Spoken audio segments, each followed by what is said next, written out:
تو ہم اپنے نوجوان بچوں اور بچیوں کو ارتداد سے بچانے میں وہ کردار نہیں ادا کر سکیں گے جو کردار ہمارا بنتا ہے، کہ اپنے نظریے پر کوئی کمپرومائز نہیں کریں گے۔ میں مسلم نوجوانوں سے کہنا چاہتا ہوں، بڑی تعداد ایسے لوگوں کی ہے جن کو رہنمائی نہیں مل رہی ہے، جن مدارس کا سروے نہیں ہوا ان کا بھی فوری سروے کرایا جائے۔ میں ایک بات اور عرض کرنا چاہتا ہوں جس کو آپ حضرات بالکل ادروائز نہیں لیں گے، وہ بات یہ ہے کہ ہم لوگ جمعیت علماء کا دائرہ الحمدللہ پہلے سے کافی وسیع ہو چکا ہے، اس کو مزید وسعت دینے کا عزم لے کے کھڑے ہوئے ہیں اور نئے لوگوں کو شامل کرنے کا عزم ہے، اور اس کے نئے لوگوں کے مزاج کے مطابق ان کو ڈیل کرنے کے ارادے کے ساتھ، تاکہ نئے لوگوں کو ایبزارب کیا جا سکے۔ تو اس میں دو باتیں بہت ضروری ہیں جو ہم لوگوں کو سیکھنی ہیں، وہ یہ کہ اپنے نظریے پر کوئی کمپرومائز نہیں کریں گے۔ جمعیت علماء ایک فکری تنظیم ہے، یہ ایک سوشل آرگنائزیشن نہیں ہے، یہ ایک صرف ایجوکیشنل آرگنائزیشن نہیں ہے، یہ سوشل ورک کرتی ہے، تعلیم کا کام کرتی ہے، لیکن تنظیم فکری ہے۔ اگر ہمیں اپنے سوشل ورک کرنے کے لیے، اپنے تعلیمی خدمات کو انجام دینے کے لیے، اسکول بنانے کے لیے، اسپتال بنانے کے لیے، کالج بنانے کے لیے، یونیورسٹی بنانے کے لیے اپنے فکر سے سمجھوتا کرنا پڑے یا فکر چھوٹنے لگ جائے، تو ہمارے لیے ضروری ہے کہ ہم اس کام کو چھوڑ دیں گے، لیکن اپنی فکر کو مضبوطی سے پکڑے رکھیں گے، اس کو نہیں چھوڑیں گے، اس پر کوئی کمپرومائز نہیں کریں گے۔ تو اپنی افکار و نظریات، اپنی تاریخ، اس سے ہم آہنگ ہو کر ہم کو بڑھنا ہے آگے۔ اس حوالے سے ایک ذمہ داری مفتی افتخار صاحب کو دی گئی ہے کہ وہ کچھ مواد تیار کریں گے، اور اس مواد کو اضلاع کی بنیادوں پر نوجوان ساتھیوں میں، کیونکہ اچھی بات یہ ہے کہ کافی نوجوان اضلاع کے لیول پر ہمارے ساتھ جمعیت علماء کے ساتھ جڑ گئے ہیں، جہاں جہاں ہم جا رہے ہیں ہم یہ دیکھ رہے ہیں کہ نوجوان علماء کافی تعداد میں آگے آ گئے ہیں۔ تو پھر ان کی تربیت کے لیے، جہاں اور چیزوں کی تربیت کے لیے ضرورت ہے وہاں اس کی بھی ضرورت ہے۔ ہم یہ امید کرتے ہیں کہ مفتی افتخار صاحب کی توجہ سے،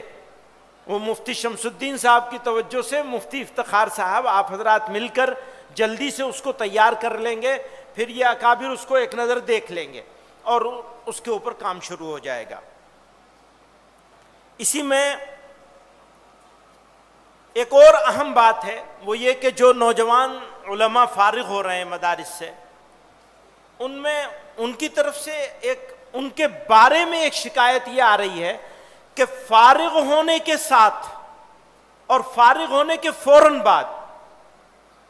بڑی تعداد ایسے لوگوں کی ہے جن کو رہنمائی نہیں مل رہی ہے، جن کو جوڑا نہیں جا رہا ہے، جن کے ساتھ رابطے نہیں کیے جا رہے ہیں۔ یہ تجویز بہت دنوں سے زیر بحث ہے کہ کوئی ایک پلیٹ فارم ایسا ہونا چاہیے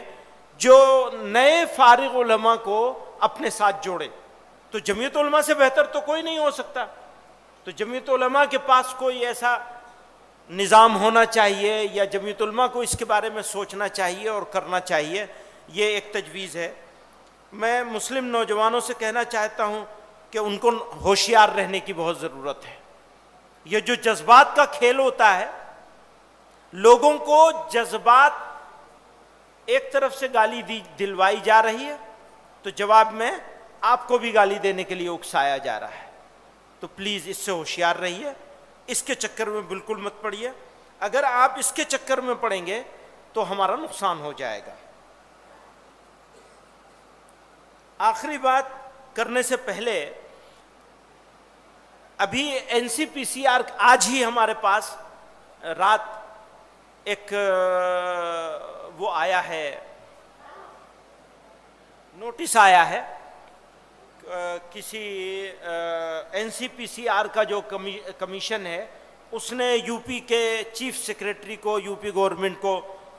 لکھا ہے، اور اس کے لکھنے کے جواب میں اس نے رپورٹ طلب کی ہے یو پی حکومت سے کہ جو نمبر 1 یو پی کے مدارس میں پڑھنے والے بچے جو بنیادی تعلیم حق قانون کے تحت آتے ہیں ان کے ہندو بچوں کو اسکولوں میں داخل کرایا جائے۔ ایک بات یہ کہنا چاہ رہا ہے وہ کہ جو ہندو بچے مدرسوں میں پڑھ رہے ہیں ان کو اسکولوں میں داخل کرایا جائے۔ دوسری بات، یو پی کے چیف سیکریٹری نے اپنے سب ضلع مجسٹریٹس کو یہ آرڈر بھیجا ہے کہ غیر تسلیم شدہ مدارس جن کی تعداد 4204 ہے ان میں داخل بچوں کو بنیادی حق تعلیم کے تحت اسکولوں میں داخل کیا جائے۔ جن مدارس کا سروے نہیں ہوا ان کا بھی فوری سروے کرایا جائے۔ جب یہ اس سے پچھلی مرتبہ یو پی کے مدارس کا سروے آیا تھا، سروے کا آرڈر آیا تھا، تو یہ چاہا گیا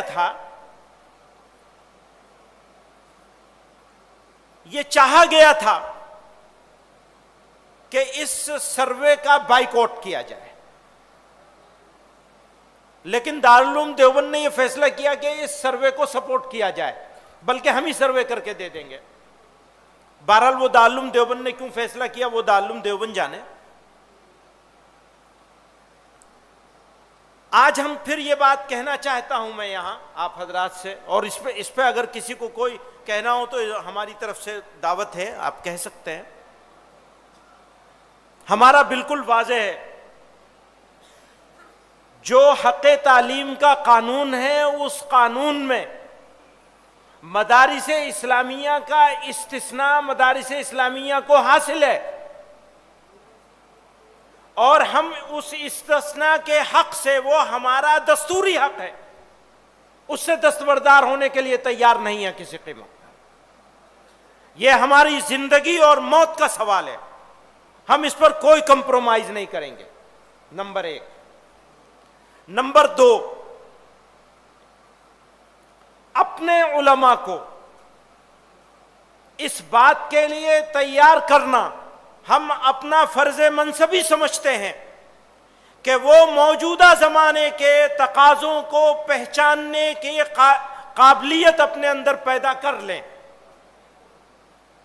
کسی بھی ذریعے سے پیدا کریں۔